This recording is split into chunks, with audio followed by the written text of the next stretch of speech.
అధికారం ఉంది, ఏం హక్కు ఉంది నీకు ఇక్కడ ఓటు అడగని? కానీ రాజేందర్ నేను అడుగుతున్నా, రాజేందర్ కేసీఆర్ వేరు కాదు, బొమ్మ బొరుసులాగా నానానికి ఒకరు బొమ్మ అయితే ఇంకొకరు బొరుసు.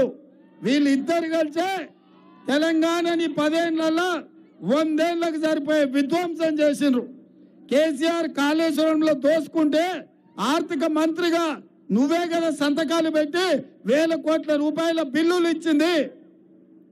కరోనా సమయంలో పేదలకు మాస్కులు కొనాలంటే, పేదలకు మెడిసిన్ ఇవ్వాలంటే, పేదలకు ఇంజెక్షన్స్ ఇవ్వాలంటే వాటిని కూడా సిఎస్ఆర్ ఫండ్స్ను కంపెనీలను బెదిరించి 100 కోట్లు సంతోషరావు కొల్లగొడుతుంటే వైద్య ఆరోగ్య శాఖ మంత్రిగా నువ్వే కదా సంతకాలు పెట్టింది రాజేందర్. ఇవాళ ఈ రాష్ట్రంలో కేసీఆర్ కుటుంబం 1,00,000 కోట్ల దోపిడీకి పాల్పడ్డదంటే నువ్వే కదా దొంగలకు సద్దులు మోసింది రాజేందర్. అప్పుడే మర్చిపోయినవా?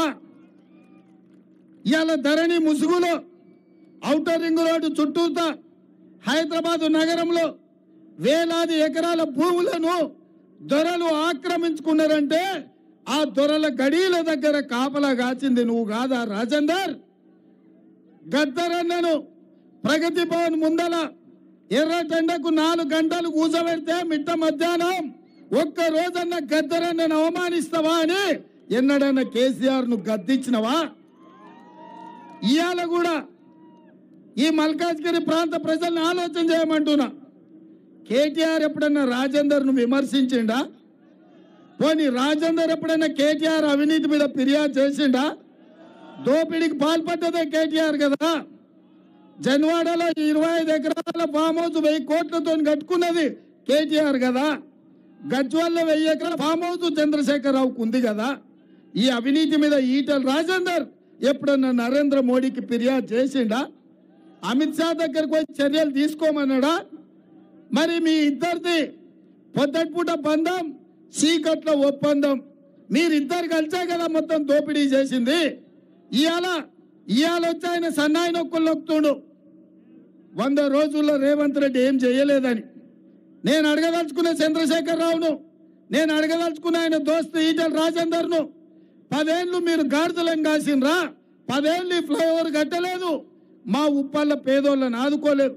100 రోజుల్లో నేను ధైర్యంగా చెప్తున్నా, ఇవాళ 100 రోజుల్లో అధికారం చేపట్టిన 48 గంటల్లోనే ఆడబిడ్డలకు ఆర్టీసీ బస్సులో ఉచిత ప్రయాణం ఇచ్చిన 35 కోట్ల మంది ఆడబిడ్డలు,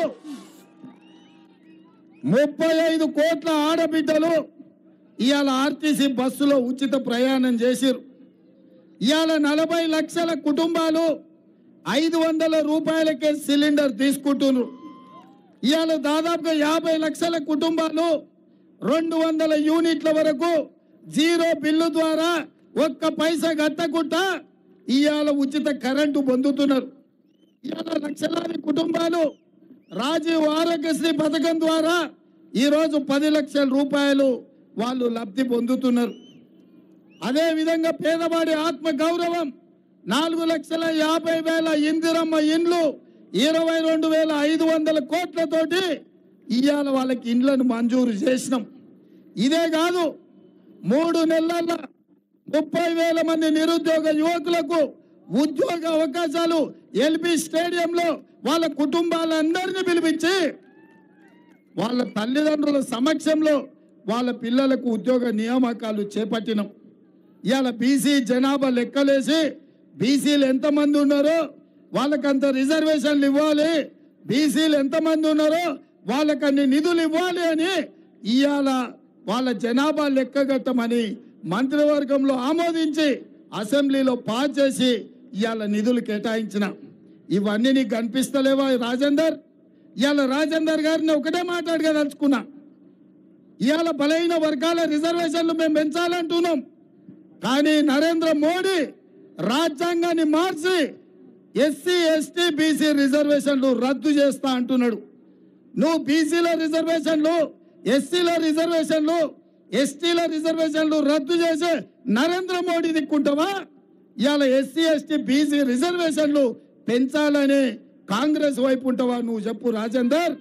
ఇవాళ నువ్వు నీ పదవి తప్ప, నీ పైసలు తప్ప, నీ పరపతి తప్ప తెలంగాణ ప్రజలు నీకు పట్టరు రాజేందర్. అందుకే మిత్రులారా, ఈ రాజేందర్ ఎవరో కాదు. అంగి మార్చి ఉండొచ్చు, రంగు మార్చి ఉండొచ్చు, వేషం మార్చి ఉండొచ్చు, ఊరు మార్చి ఉండొచ్చు, కానీ ఏ వేషంలో వచ్చినా, ఏ రూపంలో వచ్చినా, ఎన్ని బైరూపు వేషాలు వేసినా మా ఉప్పల్ ప్రజలు గుర్తుపడతారు. దూరంగా ఉండంగానే చూడంగానే గుర్తుపడతారు. అందుకే మిత్రులారా, ఇవాళ కాంగ్రెస్ పార్టీకి అండగా నిలబడండి. మీ ప్రాంతాన్ని అభివృద్ధి చేసే బాధ్యత నాది. మన తమ్ముడు పరమేశ్వర్ ఎమ్మెల్యే గెలిపించుంటే మీ సమస్యల మీద అసెంబ్లీలో మాట్లాడేటోడు, నా దగ్గరికి సమస్యలు తీసుకొచ్చేటోడు. కానీ ఇవాళ దురదృష్టవశాత్తు మన అసెంబ్లీలో గెలవలే. అందుకే ఈసారి సునీతమ్మని ఎంపీగా గెలిపించండి. మీ ఉప్పల్ సమస్యలు తీసుకొచ్చి ఈ రాష్ట్రంలో 10 ఏళ్ళు మన ఇందిరమ్మ రాజ్యం ఉంటుంది, పేద ప్రజాపాలన ఉంటుంది. 10 ఏళ్ళు మీ ప్రాంతాన్ని అద్దం వల్ల అభివృద్ధి చేసే బాధ్యత కాంగ్రెస్ పార్టీ తీసుకుంటుంది, మిమ్మల్ని అందరినీ ఆదుకుంటుంది.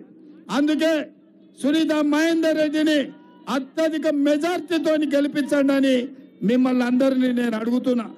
అందుకే మిత్రులారా, ఇవాళ బీజేపీ వాళ్ళు అంటున్నారు మోడీ గ్యారంటీ అని. నేను అంటున్నా మోడీ గ్యారంటీకి వారంటీ అయిపోయింది. మోడీ ఇంటికి పోతున్నాడు. ఇంతకుముందే కీడెవరో బాయ్ బాయ్ మోడీ అని తెచ్చారు. ఏవయ్యా అవి? కీడకి అవి చూపించారు. అందరు చూపి, అట్లా తిప్పి చూపి, నాకు కాదు మందికి అందరికి చూపి. Bye bye Modi, bye bye Modi, bye bye. మీరు అన్న నేను బాయ్ బాయ్ అంటే మీరు మోడీ అనుర్రి.